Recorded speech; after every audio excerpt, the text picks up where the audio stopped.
Dhallywood superstar Shakib Khan অভিনীত cinema 'দরদ'। সিনেমাটি মুক্তির আগে অন্তিকে নির্মাতা বলেছিলেন, দুবাইয়ের অন্তিকে বর্জ খলিফা অন্তিকে সিনেমার টিজার অন্তিকে প্রকাশ হবে। এছাড়াই অন্তিকে শাকিবের ভক্তদের নিয়ে অন্তিকে বড় পরিসরে অন্তিকে ট্রেইলার প্রকাশের ঘোষণা ছিল। কিন্তু বাস্তবে এসবের অন্তিকে কিছুই দেখা যায়নি।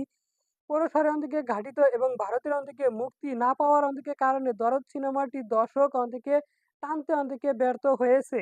নানান দিকে মনে করেছেন শাকিব খান অন্তিকে শুধুই ঈদ নির্ভর অন্তিকে করে নাই হিসাবে অন্তিকে সাফল্য ঈদ ছাড়াই মুক্তি পাওয়ার অন্তিকে সিনেমাগুলোতে তিনি সাফল্যের মুখ অন্তিকে দেখিয়েছেন না।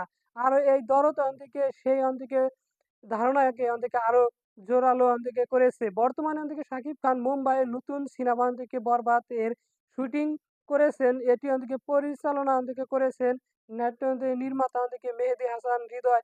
এই সিনেমাটি ঈদে অন্তিকে মুক্তি পাবে বলে জানা গেছে। যদিও অন্তিকে ইতিমধ্যে অন্তিকে সিনেমাটি অন্তিকে